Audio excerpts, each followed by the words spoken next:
Halo, ketemu lagi dengan saya, Sinta Barasa atau lebih dikenal dengan terapis autisma. Kali ini saya akan membahas apa saja sih aktivitas yang bisa dilakukan untuk membangun inisiatif komunikasi dari si anak. Ini saya akan menyebutkan beberapa, tapi itu tidak dalam bentuk urutan ya, karena saya akan bacakan secara random yang pernah saya lakukan. Yang pertama itu melakukan aktivitas atau mengenalkan speech bubble. Speech bubble itu seperti gelembung suara, biasanya yang ada di dalam hati yang bisa kita ucapkan atau tidak diucapkan. Kemudian speech balloon adalah ucapan-ucapan yang ada di kepala kemudian diucapkan gitu ya. Berikutnya latihan drama. Latihan drama ini kita bisa buat seperti settingan di pasar. Jadi nanti anak yang jadi penjual atau dia yang menjadi pembeli. Kemudian settingan di kantor, settingan di rumah sakit, settingan di sekolah, settingan di taman gitu ya. Jadi dibuat settingan yang situasi yang berbeda. Untuk awalan diperkenalkan pendek-pendek saja ya, percakapan bolak-baliknya hanya 2 kali, baru nanti mungkin bisa dibuat lebih panjang. Kemudian pembuatan skrip, jadi anak-anak diberikan skrip yang dibacakan bersama dulu, kemudian dihafalkan, kemudian di role playkan. Menghafal skrip ini juga ada beberapa di buku bahasa Indonesia ya, jadi kita bisa pakai yang ada di situ juga.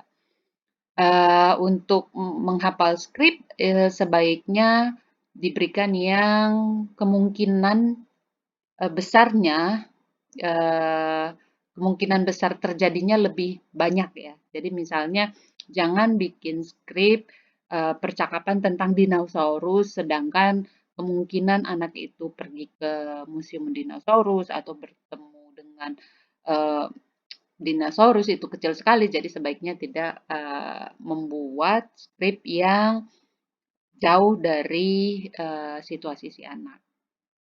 Kemudian mengajarkan sebab akibat. Sebab akibatnya nanti dibuat sesuai dengan situasi si anak. Apa yang kamu katakan kalau pensil kamu hilang? Apa yang kamu katakan ketika teman kamu meminjam pensil kamu? Gitu. Jadi dibuat komunikasi menggunakan sebab akibat yang related atau yang berkaitan atau yang berhubungan atau yang dekat dengan si anak.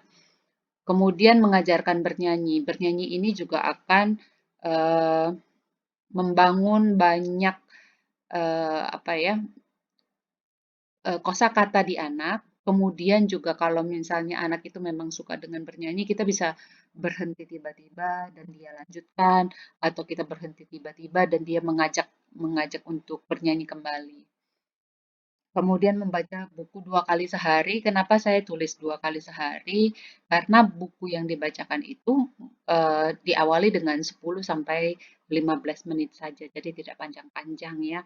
Supaya anak ini dibangun kebiasaan membacanya dulu gitu. Bisa kita lakukan di sore hari atau jelang tidur gitu. Jadi di saat-saat santai, jangan dibuat dalam kondisi dipaksa atau sebagai sesuatu yang berwajib gitu. Kita juga bisa buatkan eh, apa jadwal membaca keluarga. Jadi semua orang membaca. Jadi dia tidak seperti sedang diharuskan membaca gitu. Tapi ini semua orang melakukan hal yang sama. Kemudian orang tua atau pendidik juga bisa bercerita. Bercerita di sini berarti tidak mengharapkan si anaknya untuk merespon. Kita bercerita aja, bercerita misalnya kita bertemu dengan siapa, kita habis melakukan aktivitas apa, atau kita punya rencana apa, kita bercerita saja. Kemudian juga kita bisa lakukan tanya jawab gitu ya. Di sini ada catatannya untuk bertanya itu cukup 3 kali karena kalau lebih dari 3 kali anak akan merasa eh, tidak nyaman. Kalau anaknya oke, nggak apa-apa dilanjutkan, tapi untuk anak yang di awal itu sebaiknya bertanyanya cukup 3 kali saja. Kemudian membuat kartu-kartu yang berisi satu tulisan yang akan dijadikan percakapan bertema. Biasanya anak-anak akan sangat suka ini karena temanya datangnya dari mereka. Jadi, ini juga dilakukan kalau kita menemukan anak yang hanya mau bicara tentang hal tertentu saja. Misalnya dia hanya mau bicara tentang dinosaurus saja. Dia hanya mau bicara tentang Thomas the Engine saja. Dia mau bicara tentang Dora saja gitu. Jadi kita bilang, kita bikin topik yuk gitu. Kemudian kita tulis misalnya liburan, Dora, dinosaurus, eh, puding gitu ya. Jadi kita tulis yang jarang sekali anak itu bicarakan dan pastinya si anak akan nulis apa yang dia inginkan. Kemudian dikocok, kemudian bergantian mengambil topik yang akan dibicarakan. Nah, dengan berharap si anak itu akan mengambil topik yang eh, kita buat gitu ya. Jadi bikin 3 kartu dari si anak, 3 kartu dari kita. Kita juga bisa mulai dengan mengajari dia memberikan pertanyaan. Kita bisa mulai dengan kata siapa dulu. Nah, mengajarkan memberikan pertanyaan ini juga banyak banyak caranya ya. Bisa kita mulai dengan kartu ada tulisan kata tanya siapa, jadi dia bertanya dengan siapa dulu, atau kita mulai dengan full sentence kalimat penuh. Dia diajarkan untuk melihat SPOK-nya. Kita bisa mengajari si anak untuk memberikan pujian, kita berikan satu foto, foto keluarga ya, foto yang dia kenal, kemudian dia harus memberikan pujian pada foto tersebut.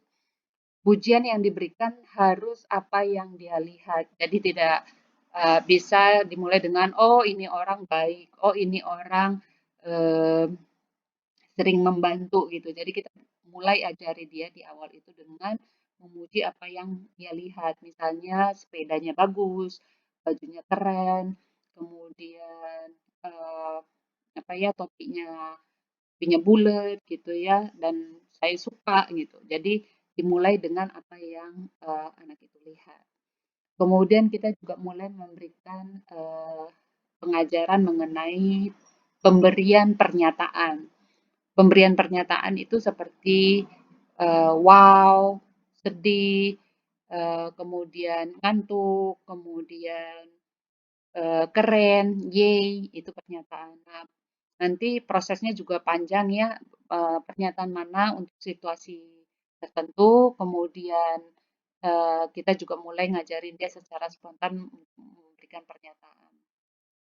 Kemudian kita bisa mengajari dia berbagi apa yang dia lihat.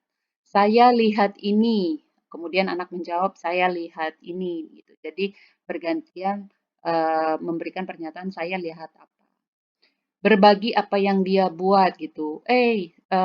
Mrs. Sinta bikin puding, kamu bikin apa? Jadi dia berbagi apa yang dia lakukan atau dia buat.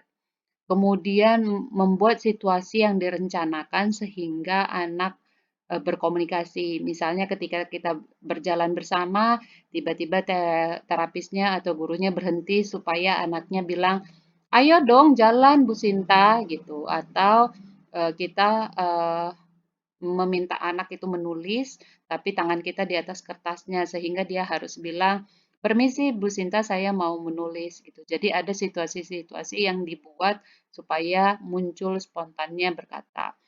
Ini juga ada prosesnya, dikenalkan dulu kalimat yang harus dia ucapkan, kemudian dibuatkan situasi yang direncanakan tadi. Oke, itu beberapa ya, masih banyak lagi sebenarnya ide yang bisa kita buat untuk membangun inisiatif komunikasi si anak. Semoga informasi ini bisa bermanfaat. Sampai jumpa. Bye-bye.